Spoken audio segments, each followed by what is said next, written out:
Quero saudar os irmãos na graça e na paz do nosso Senhor e Salvador Jesus Cristo. Amém, irmãos?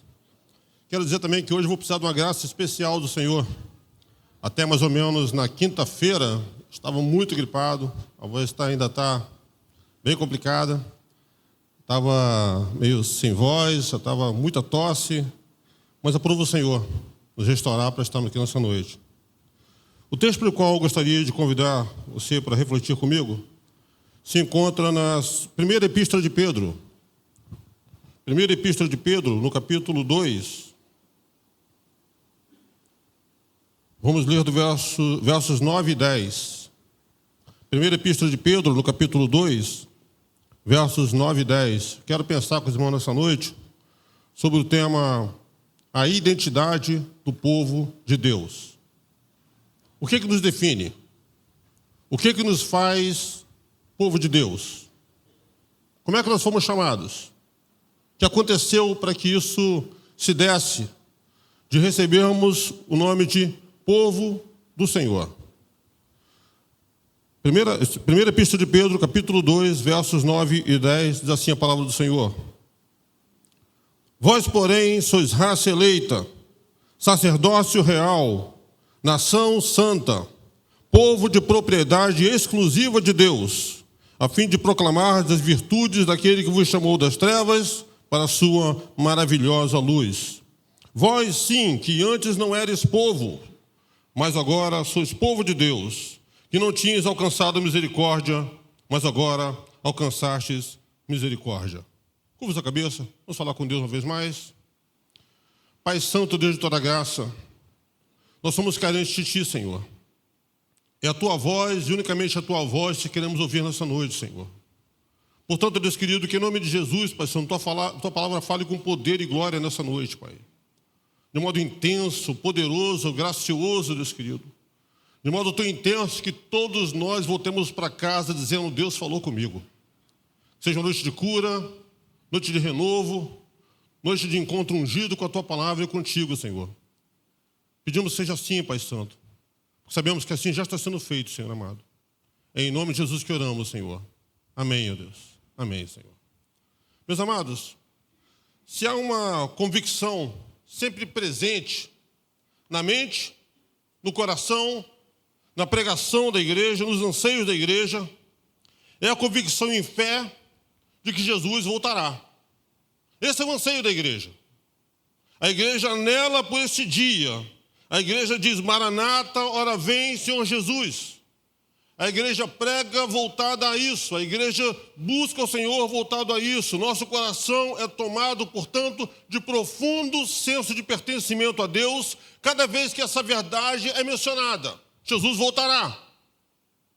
Contudo, enquanto esse dia não chega, há uma vida a ser vivida aqui. Entre o dia em que o Senhor aqueceu o seu coração, o Senhor chamou você, em que o seu coração foi alvo da graça de Deus, o Senhor quebrantou o seu coração, o Senhor salvou você, até o dia glorioso do encontro com o Senhor nos ares, há uma vida a ser vivida aqui. Vida essa que não é fácil. Vida essa que acontece num ambiente profundamente hostil, no qual nós temos 3 grandes inimigos o tempo inteiro permeando a nossa vida. O mundo, a carne e o diabo. São lutas as mais diversas que acontecem, porque esses 3 vão se permeando na nossa vida, vão se entremeando na nossa vida, de modo que o tempo inteiro estamos expostos a eles, ao mundo que nos cerca, a nossa carne é o diabo. Nesse mundo aqui, irmãos, nós passamos por lutas mais diversas. São lutas diversas, são agonias, são provações constantes, são dores que se agigantam na vida da gente e, nesses momentos, assim como foi o tempo inteiro com a vida do Senhor Jesus Cristo também, assim acontece conosco, a nossa teologia o tempo inteiro é colocada em xeque. Você deve se lembrar que quando Jesus foi iniciar seu ministério público, ele foi ser batizado por João Batista nas águas do Rio Jordão. Há ali a descrição de algo maravilhoso acontecendo. Diz a Bíblia que o céu se abre, O Espírito Santo desce na forma de uma pomba sobre ele, se ouve uma voz poderosa: eis aí meu filho amado em quem me comprazo. Momento de glória, momento de extraordinário, momento de encontro profundo e ungido das pessoas da Trindade. Diz a Bíblia que Jesus sai dali, naquele momento, e é conduzido ao deserto para ser tentado pelo diabo.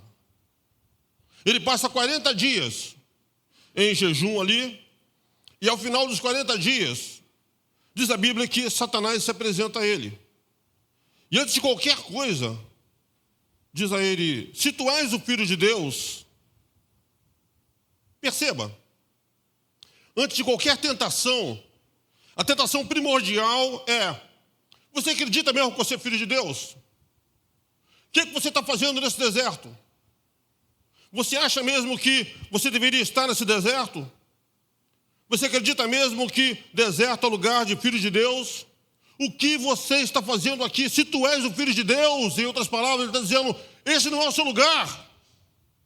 Meus irmãos, nesses momentos de provação, de tentação, de dor, de agonia, é a hora em que toda a nossa teologia é colocada em xeque.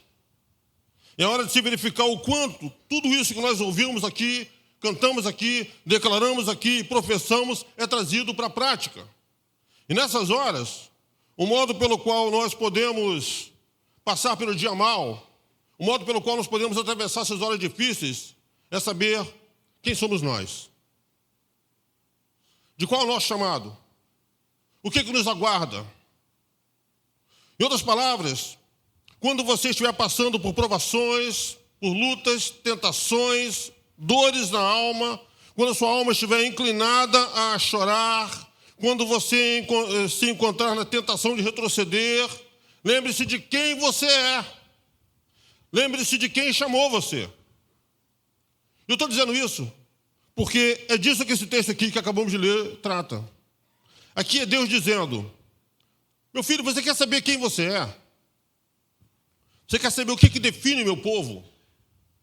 Povo esse que vai herdar a salvação, povo esse que vai estar em profundo gozo. Você quer saber como é que esse povo pode ser descrito?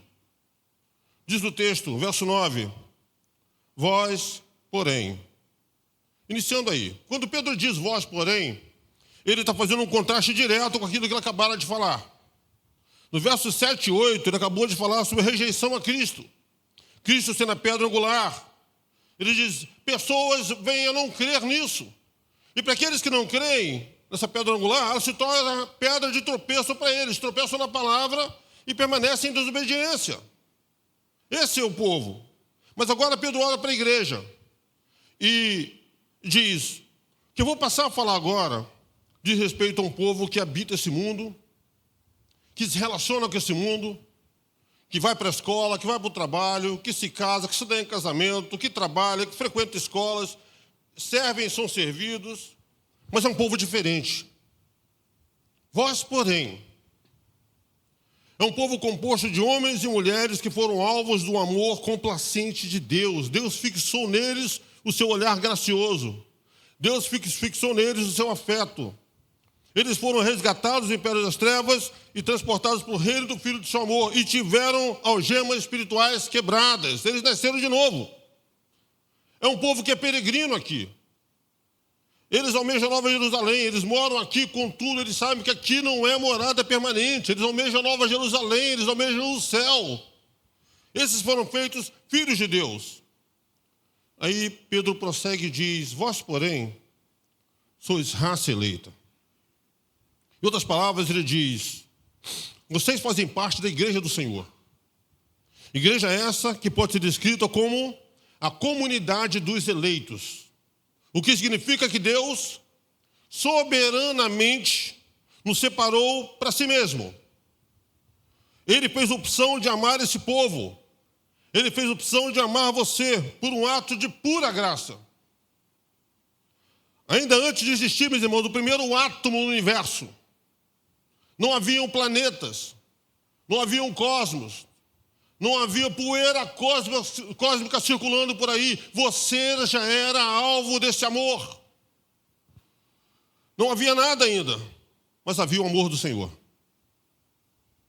Portanto, aqui está o apóstolo Pedro dizendo: vocês pertencem a uma raça eleita. Dentre todos os povos da terra, Deus separou para si um povo, não por meio sanguíneo, mas por meio de uma graça absoluta, que provém de Deus. Deus, esse que decretou que através do Espírito Santo nós fôssemos conduzidos ao Filho. Filho esse que afirmou no seu Evangelho que ninguém pode ir a ele se pelo Pai não for enviado, e que todo aquele que vem a ele, de modo algum será lançado fora. E aqui estamos nós, hoje, reunidos, cantando louvores, oramos ao Senhor, irmãos, percebendo na noite como essa que todos nós somos alvos de um amor eterno, sem a qual nada disso aqui faria sentido. Os cânticos que cantamos, os louvores que entoamos, as orações que fazemos, só fazem sentido por causa desse amor. Deus nos amou. Deus nos fez um povo para si. Estamos reunidos, portanto, nessa noite por conta desse amor. Olha para a sua vida. Quantas vezes o Senhor preservou você até esse momento? Você poderia não estar aqui, mas por um ato de pura graça, aprova o Senhor trazer você até esse momento para que você ouça e saiba que você é amado. Você é parte do povo escolhido do Senhor, você é raça eleita. Irmãos, foi um ato de pura graça, pura misericórdia, condescendência. Deus se dirigiu a você e a mim, soberanamente, a fim de que pudesse fazer parte desse povo. Povo esse que tem uma outra característica, diz Pedro. Vocês não são apenas uma raça eleita, vocês também podem ser descritos como sacerdócio real. Em outras palavras, o apóstolo Pedro está dizendo que nós somos a comunidade daqueles que têm livre acesso à presença de Deus. Isso é extraordinário, meus irmãos. Meu Deus. É o povo que foi chamado por Deus para se deleitar na sua intimidade. Da mesma forma que aqueles sacerdotes do Antigo Testamento tinham acesso ao Santo dos Santos, lá no tabernáculo, no antigo templo, lugar de manifestação da Shekinah de Deus. Hoje, todos nós temos acesso à presença de Deus por causa do sangue de Cristo Jesus derramado no Calvário. Onde quer que você está, lá você é um sacerdote. Você tem livre acesso à presença do Pai. Você fala e o Pai ouve. Você clama e o Pai diz: eis-me aqui, meu filho, pronto a te ouvir. Porque, meus irmãos, o véu do templo se rasgou de alto a baixo. Nós temos hoje livre acesso à presença de Deus. Portanto, meus irmãos, o que vai caracterizar a igreja não é dinheiro, não é poder, não é status, não é visibilidade para esse mundo. O que vai caracterizar a igreja do Senhor é o acesso à presença de Deus, o adorar em espírito e em verdade. E na condição de sacerdotes, orarmos uns pelos outros, chamando Deus de Pai e chamando um outro de irmão. É assim, meus irmãos, porque esse é o mundo caído. É assim, meus irmãos, porque nesses dias, nesse mundo caído, haverão dias maus, haverão dias de luta, haverão dias de dores, haverão dias de sofrimentos. Portanto, meu irmão, eu preciso saber que faço parte daquela comunidade que tem livre acesso a Deus. Naquelas madrugadas doídas, na hora do choro, na hora da agonia, você saber que quando fala a um Pai amoroso que te ouve, meu irmão. Isso aqui é maravilhoso. É o que Pedro está descrevendo. E Pedro prossegue e apresenta ainda uma razão objetiva de tudo isso. Ele diz: vocês não são apenas raça eleita, vocês não são apenas sacerdócio real, vocês também podem ser descritos como nação santa. Em outras palavras, ele diz: a igreja é a comunidade dos santos. Isso partindo do pressuposto de que há aqui uma enorme diferença entre o crente e a sociedade ao redor. O crente é santo. Significa que há uma diferença visível entre cristãos e não cristãos. E, meus irmãos, isso aqui é mais do que ser um bom pai de família. É mais do que ser um bom pagador de impostos. É mais do que ser gente boa. É mais do que isso. Porque uma coisa é ser gente boa, outra coisa é ser santo. O que vai caracterizar o santo não é apenas ser amável, afável. O que vai caracterizar o santo é a prática de todas as virtudes para a glória de Deus. Ele é alguém separado desse mundo caído, mundo este em que rege a injustiça, guerras, exploração. Crente é alguém separado de tudo isso para aqui, nesse mundo caído ainda, viver para a glória do Criador. É alguém habilitado pelo Espírito Santo, portanto, a prática do que é extraordinário. Deixando de viver na prática daquilo que é comum, porque, perceba, o comum pode ser praticado mesmo sem a atuação do Espírito Santo. Você não precisa ser crente para você amar sua família. Você não precisa ser crente para ser um bom pagador de impostos. Você não precisa ser crente para tratar bem aqueles que tratam você bem. É verdade? Contudo, é preciso uma nova natureza, meus irmãos, para dar o outro lado da face. É preciso uma outra natureza para orar para aqueles que nos perseguem. E não apenas isso, bem dizer a eles também. Você foi chamado, meu irmão, para praticar tudo isso para a glória de Deus. Ser santo, portanto, é ser levado a praticar o que só pode ser praticado por aquele que nasceu de novo. É mais do que cantar belas canções, é mais do que fazer belas orações, é mais do que frequentar um templo, é trazer para a prática diária, constante, tudo aquilo que você declara com a boca. É entender que a graça que elege é a mesma graça que santifica. Ser santo significa que aquele que cruzar pelo seu caminho, meu irmão, vai voltar para casa dando glórias a Deus. Vai voltar para casa dizendo, meu Deus, eu encontrei alguém que me entendeu. Encontrei alguém que me estendeu a mão. Encontrei alguém que orou por mim. Ao falar daquela pessoa, eu senti a presença de Deus. Ser santo é caminhar nesse mundo caído, entendendo que qualquer um que passar pelo seu caminho volte para casa dando glórias a Deus pela sua vida. Por isso, e aqui vai algo para todos nós calvinistas, né? Ninguém pode ser considerado um eleito se não for também santo, irmão. Isso é muito importante.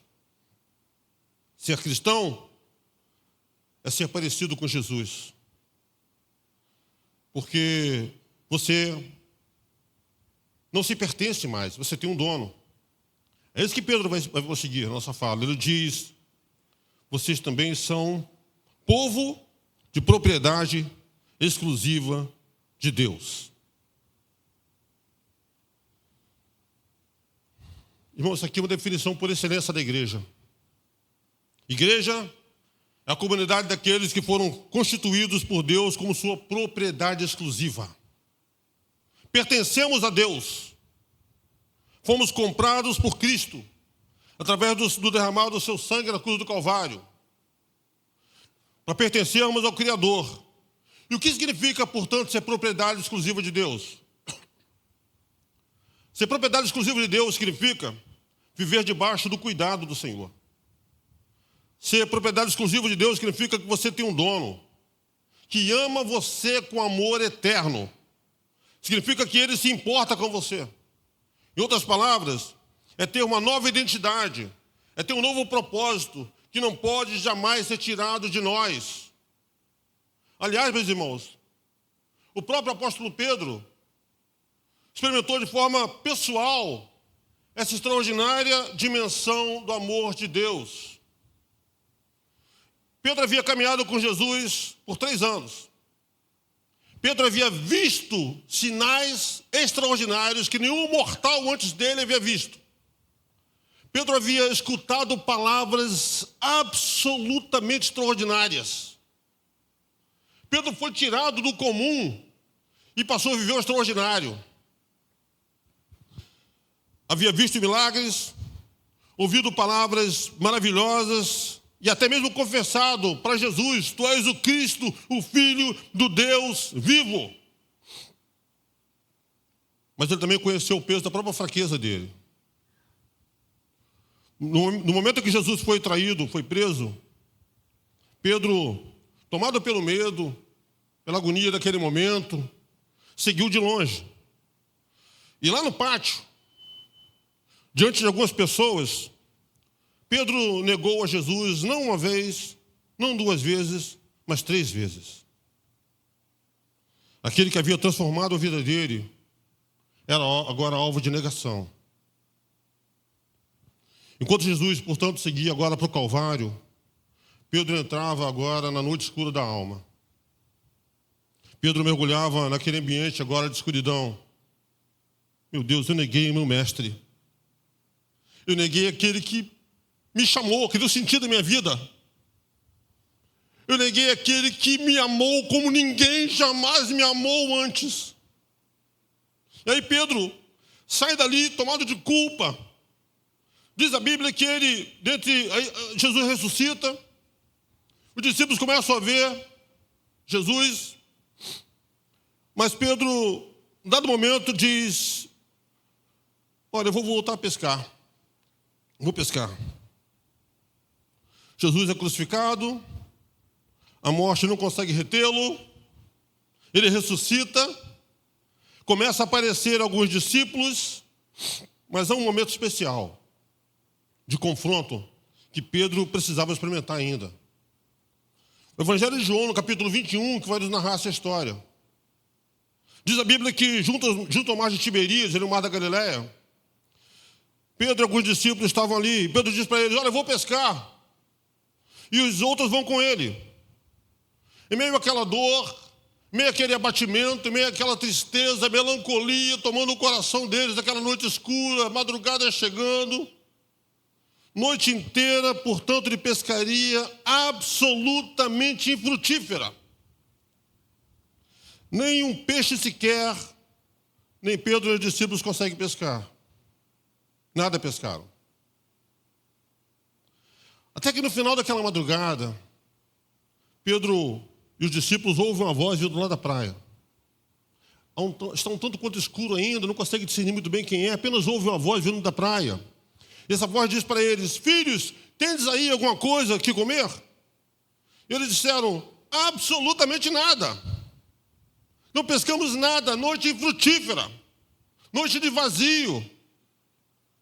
E a voz lá na praia diz para eles: lançai a rede à direita do barco e achareis. Os irmãos, imaginem quantas vezes, provavelmente naquela noite, os discípulos tinham lançado a rede lá à direita do barco. Direita, esquerda, frente, atrás, todos os lados. Pescadores experientes. E eles decidem atender aquela voz. E de repente, uma enorme quantidade de peixes começa a adentrar na rede, a ponto de terem enorme dificuldade de puxar a rede para dentro do barco. Aí João se volta para Pedro e diz: olha, Pedro, é o Senhor, Pedro. Você se lembra disso, Pedro? É o Senhor, Pedro. Foi assim que tudo começou, Pedro. É o Senhor. Irmãos, Pedro se lança na água, assim mesmo como ele estava, afoito, entra na água, com o coração dele já tomado naquele momento, se lança no mar e chega na praia. E dá cara a cara com Jesus.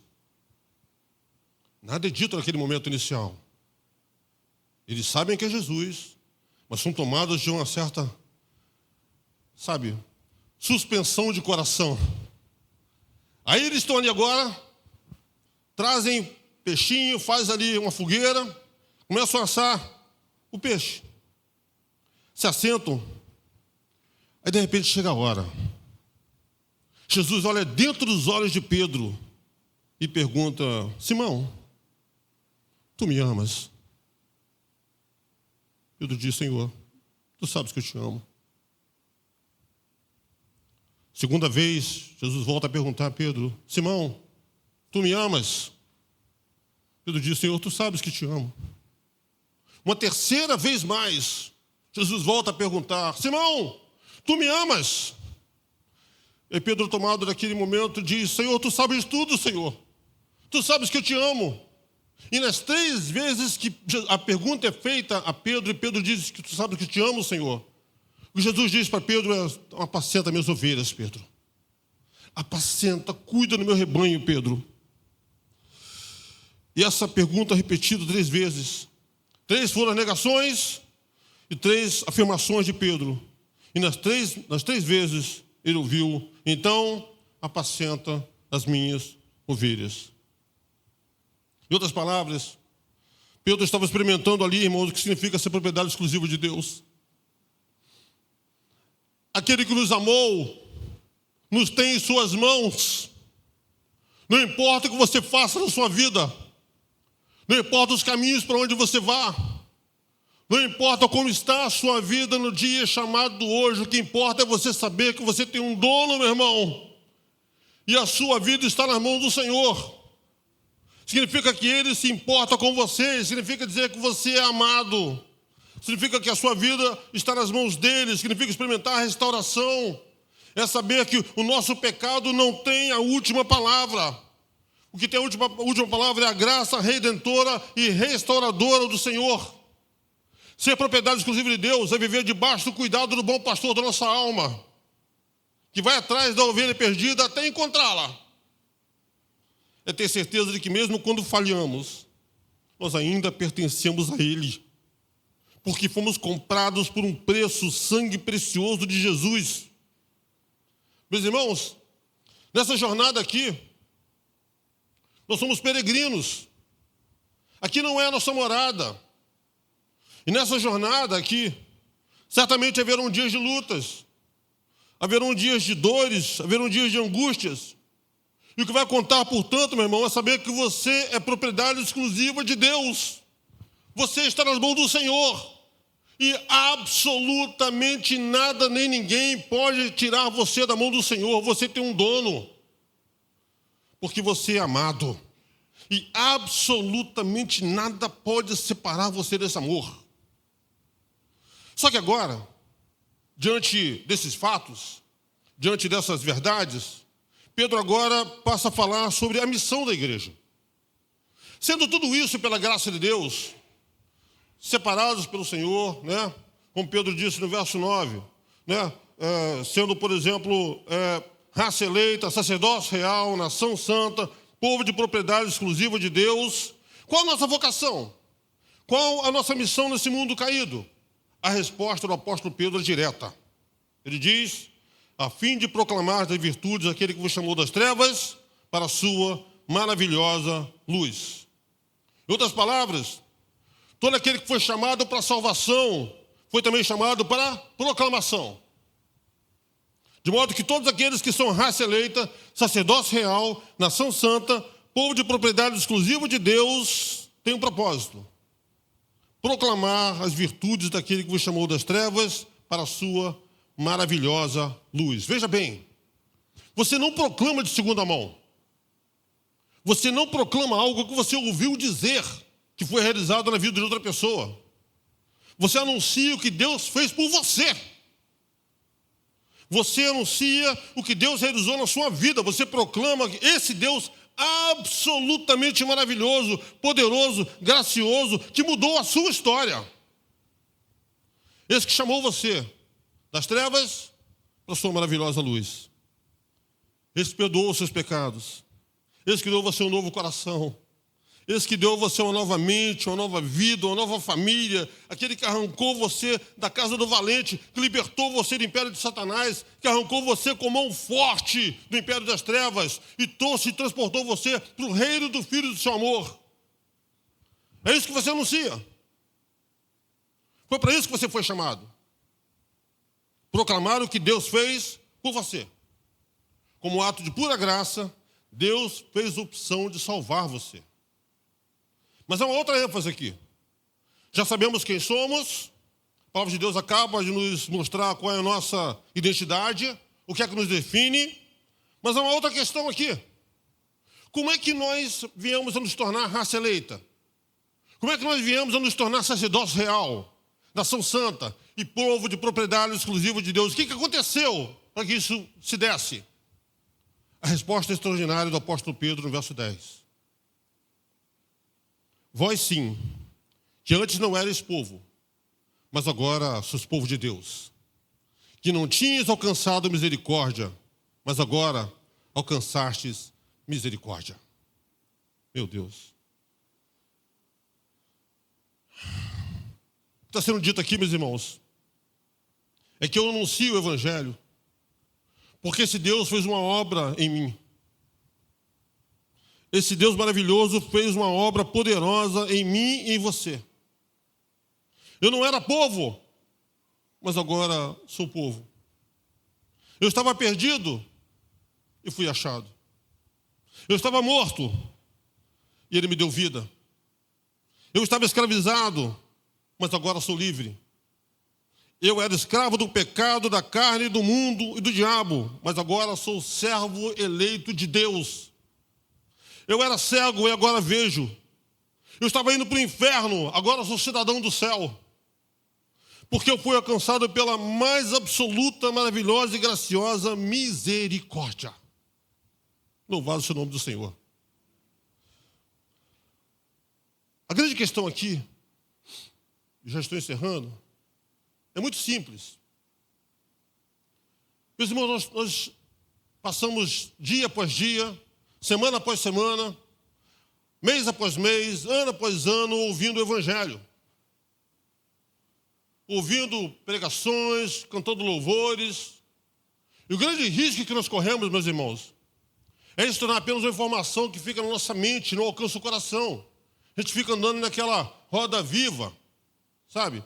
E nosso coração hoje já não é mais tomado pelaquela mesma graça e glória daqueles primeiros dias. O seu coração ainda exulta, se alegra, cada vez que essa verdade é proclamada? Você tem ideia, você percebeu o que Deus pensa sobre mim e você aqui? Meu irmão, você parou para refletir com cuidado em cada um desses versos? O quanto você é amado? Ou será, meus irmãos, que com o passar dos anos, passar dos dias, dos meses, essa chama daquele encontro inicial foi gradativamente se apagando? E o amor de Cristo já não arde mais como antes no nosso coração. O pior que pode acontecer conosco, irmãos, é nos acostumando com a graça. Usamos todo o linguajar, toda a liturgia, toda a reverência, mas a chama da gratidão inicial já não está mais presente. Numa noite como essa, o Senhor quer relembrar a mim e a você quem nós somos. Você foi comprado por um alto preço. Você é raça eleita do Senhor. Você é sacerdócio real. Você é nação santa. Você é propriedade exclusiva de Deus, com a finalidade: proclamar as virtudes daquele que vos chamou das trevas para a sua maravilhosa luz. E por quê? Porque houve um dia que você não era povo, mas agora você é povo. Houve um dia que você não havia alcançado misericórdia, mas hoje você alcançou a misericórdia do Senhor. Portanto, o chamado do Evangelho, cada vez que chega a mim e a você, no dia chamado hoje, é reaquecer o nosso coração. Fazer com que a gente saia daqui disposto a ser porta-voz do Senhor, onde quer que a gente esteja. E não importa a luta que você esteja passando, meu irmão, saiba, por pior que seja o momento que você está passando na sua vida, saiba que você é amado. E a sua vida está nas mãos do Senhor. E ninguém jamais pode arrebatar você das mãos do Senhor. E o que aguarda você é a glória, o que aguarda você é o céu, porque você é propriedade exclusiva de Deus. Hoje é o dia de nos rendermos ao Senhor. O Senhor chega a mim e a você com a sua palavra hoje, pedindo de nós quebrantamento, pedindo de nós volta para Ele. Nós vamos orar. Mas eu também quero falar com você, que porventura entrou aqui hoje, mas ainda não teve encontro profundo e salvador com o Senhor. Hoje pode ser o dia de você ser alcançado pela misericórdia de Deus, e você passar a ser povo. Você entender que foi através de Jesus, pelo derramado do seu sangue precioso na cruz do Calvário, que Ele quer dar nova vida a você. Para que você deixe de ser o espectador da graça na vida dos outros e para experimentar em você essa glória. E a promessa do Evangelho é absolutamente clara e direta. Jesus diz em João 3,16: porque Deus amou o mundo de tal maneira que deu o seu único Filho, para que todo aquele que nele crê não pereça, mas tenha vida eterna. De modo que se você se arrepender dos seus pecados e crer em Jesus como o Senhor e Salvador da sua vida, você passa agora a ser povo de Deus. Seu nome é escrito no livro da vida. E você passa agora a pertencer à comunidade dos eleitos, à comunidade dos santos. Você vai agora deixar de trilhar o caminho para o inferno, vai trilhar o caminho da vida eterna do céu. Amém, igreja? Vamos curvar as cabeças, vamos orar. Pastor Marcelo, pode orar por nós? Amém. Vamos orar ao Senhor. Quero te convidar a se colocar de pé. Pai amado, louvado seja o teu nome, porque o Senhor nos chamou das trevas, da morte, para a tua maravilhosa luz, para a vida. E esta vida só é possível para aquele que crê em Jesus Cristo como Senhor e Salvador da sua vida. Nesta noite temos um povo aqui reunido, que foi agregado, que foi chamado, que foi escolhido pelo Senhor para viver em novidade de vida, para viver para a glória do teu nome, para experimentar na sua vida a ação do Espírito Santo. Um povo diferente, pessoas que são piedosas, pessoas que vivem uma vida de santidade, em amor, abrindo mão dos seus próprios interesses para viver a tua boa, perfeita e agradável vontade. Somos caminhantes, ó Deus. Estamos como peregrinos indo em direção ao céu dos céus.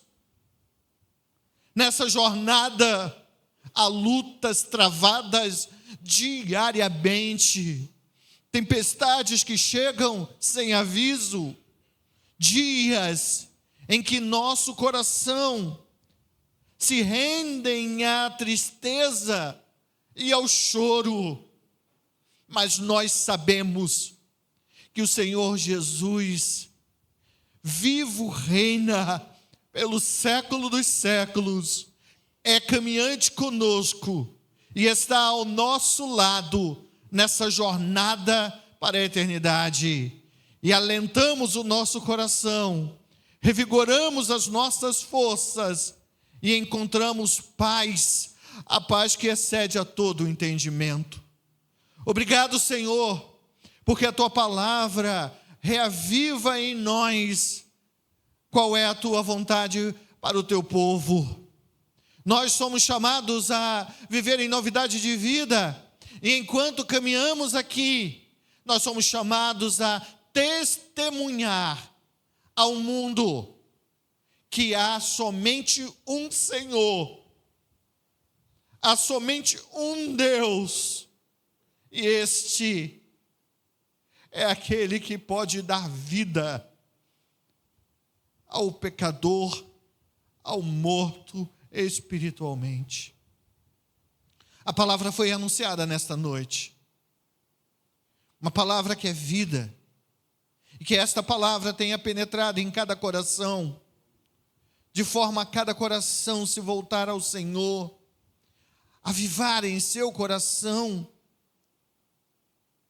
a verdade de que somos o teu povo e devemos viver em novidade de vida, e não olhar para nós e nos acharmos melhores, porque somos fortes, somos inteligentes, mas olhar e perceber que fomos salvos por graça e misericórdia. Cada um de nós foi salvo pela misericórdia. Esta verdade nos faz ter um coração humilde, contrito, e um coração, acima de tudo, gratos. Louvado seja o teu nome, ó Deus, porque nos salvou de nós mesmos, do pecado e da morte eterna. Nessa noite o Senhor falaste ao coração daqueles que já foram regenerados, mas também falaste ao coração daqueles que ainda não fizeram uma decisão para contigo. Que esta palavra, que a palavra de vida, tenha frutificado em cada coração, plena e totalmente. Obrigado, Senhor. Nós te agradecemos. Obrigado, Senhor, porque em Ti temos vida e temos vida eterna. Essa é a nossa oração. A oração que fazemos não em nosso nome, mas no nome doce e glorioso de Jesus Cristo, o nosso Salvador.